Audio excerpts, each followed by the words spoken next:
Hey there. I'm here making another vlog today to actually talk about some two specific interview questions I might actually come upon in this process we're doing here soon.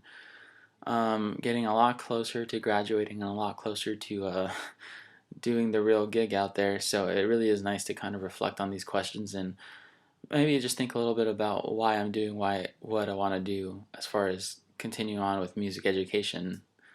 Um, One of the interview questions asked would be probably around what are three personal strengths and one weakness that I have as a probably as an individual, but also as an educator. Um,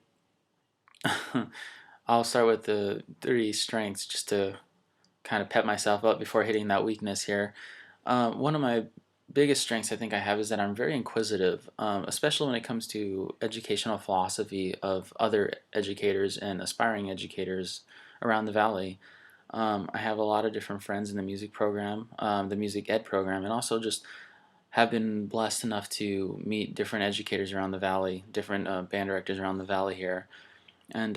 one of the things I love doing with them is just really sitting there and just talking about why we do what we do and how they do it exactly. There's a lot of great educators out there who have had a ton of experience,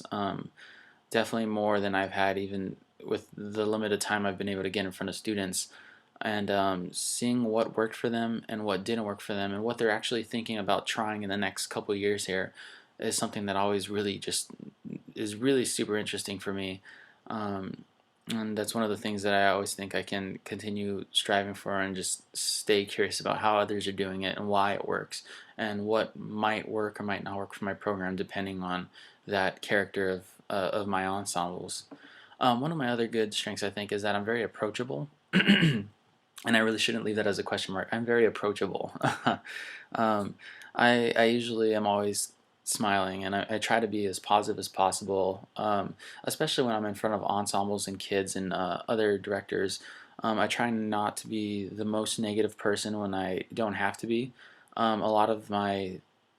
a lot of my kids at the different internships and student teaching placement I've been at have actually told me that I always just have a smile on my face, and that's something I always am trying to do is just make it so that they can always come up to me if they need anything, if they have a question, that there won't be any really intimidation factor there, but that they kind of do understand that despite me being the instructor, we are kind of all there together just doing music. That's also something that I've learned from a good couple other directors is just being able to talk to people in as if we were all just people, not necessarily specifically as a director to administration or to other teachers that while we might not have everything in common because of our different content areas or different just uh, placements, that we are just still trying to teach and still trying to make the best for our kids, and being able to just go out of your way and really just care about the kids and other teachers as people and individuals, I think can make a huge difference in how you interact in the success of your programs. And it also just really makes it a lot more fun. It could get a little stale if you just kind of get up there and, okay, I'm here to do music and solely music, and once class period is over, I'll see you tomorrow, I guess, kind of thing. I think it's really cool that you can go up there, and I've had a lot of good teachers who have taught me in the past who can make more of a connection, still a professional connection, and still very appropriate, but there is that manner of, oh, I understand that we are both musicians, and it's not necessarily, or that rather we're just both individuals, both people who happen to be doing music together, and it's not necessarily the hierarchy of instructor versus student, or rather, instructor versus instructor. And I think that's something I do pretty well is just keep that smile on, and people know they can come up to me and we can talk about anything, hopefully. I think one of my third strengths would be just that I try to have a calm mindset, excuse me, in that as any student would know, going through the music ed program, there's a ton of things going on in your head at all times, and we have so many different responsibilities and deadlines and just things that have to happen, and for the educators as well. There's so much different things you have to deal with, but when it comes time to get in front of the students, there is kind of that switch that does need to flip, and that you need to be there for them. You kind of have to be a little bit more of the rock in the classroom. So once you get there, it's just business as usual, and there's not really necessarily any of the visible fires that are happening behind the scenes. Um, I've had a good couple chances to teach some summer ensembles as well as some different groups around the valley, and occasionally in the process of teaching, there does come situations where things might happen, kids might be sick, or something might be completely out of your control as the instructor. And I think something I try to do very well is just making sure that, regardless of even if the situation is out of my control, the students never think that the situation is completely helpless and there's no chaos going on. They do.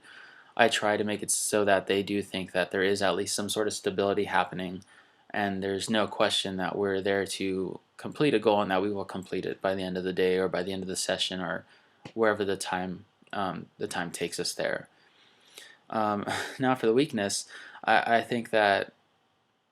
for me it is very hard to say no. Um, and I say that very cautiously because it is kind of cliche to say that you are a workaholic for anyone. But even just taking a look at this semester itself, it's becoming very difficult for me to just say no to different projects that come up because I do love doing this so much. And I think anyone in this profession could say that they love doing this so much that they're willing to take on a lot. Um, Finding that time for yourself, that personal time, whether it's just to get some work done that needs to happen, or whether it's time for yourself to kind of just de-stress and completely get away from everything that's happening, is a very difficult thing. I know right now it is marching band season, and in addition to the high school placement and the junior high placement that I'm currently at for my student teaching semester, I'm also teaching two marching bands as well as trying to put on a recital at the same time, so there does come that practice time and the lessons that I'm taking as well. I know a couple of kids have been asking for lessons too, and finding that time to just be able to give to them solely and helping them improve on their own instrument is difficult. On top of that, I am trying to balance just different home and family responsibilities, spending time with my parents and brothers and sisters and siblings and cousins and friends and girlfriend, and also still trying to do different responsibilities for our church. And there's just a lot of things going on for all of us. And I think it's for me, it's I'm trying to find that balance this year specifically, and being able to say no to different projects, to be able to step away for a second and catch that breath before I can dive back in with a renewed passion, or rather just renewed sense of energy for the projects I'm currently involved with. Um, this is also a different interview question, but one of the things that might be asked of us is just kind of to describe our personal goal as a music educator. We were warned that we might be able to only get one sentence on this, but since you are essentially a captive audience because of the video, I think I might go ahead and elaborate just a little bit more. Um, my goal as a music educator is really to just to create lifelong musical individuals. Whether they choose to continue playing in an ensemble, that would be fantastic. If they don't, that's perfectly fine. If they choose to just casually listen to music, whether they choose to, if they join a rock band, if they listen to pop, if they listen to classical music, if they want to go on and create some completely new activity that has a musical basis in it, I just want my students, my future students, to be able to walk away, and even my current students now, to be able to walk away and just feel some sense of fulfillment through music, whether it's just a hobby or it becomes a profession. I do want them to be able to actually get something out of it, to be able to rely on that whenever they need it. Um, I know growing up, I did come from a low socioeconomic area, and things were a little rough as for a lot of different friends who came from harsh backgrounds, and I'm lucky enough to that I didn't necessarily have to struggle through some of the challenges they did, but I was able to see how they could come to their musical programs, and it was kind of just a daily thing, and that was just kind of their reset, regardless of home life, regardless of how school was going for them, um, regardless of the really challenging issues in their life. They were able to kind of get there, and everything could fade away for just that hour, and they could only really focus on being with friends and just really creating something more than themselves. And I think that's a really special thing for students to be able to take away from this activity, from this whole process of creating music. Um, I know that I've had a couple of students who were disabled in one way, either mentally or just physically, And this has been a really therapeutic, a really therapeutic source of activity for them. I've seen kids with autism come through programs, and it's taught them a lot of great social skills. I really don't think they'd be able to get it anywhere else. I've seen kids with ADD come through programs, and seeing them be able to get that kind of focus and be able to get that the single track mindset for just minutes at a time has been something that's been really really impressive.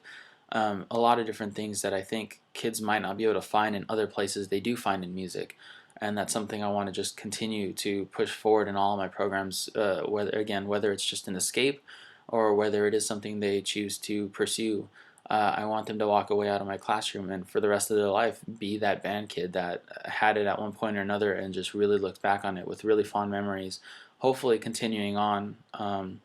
through listening or performing for the rest of their lives.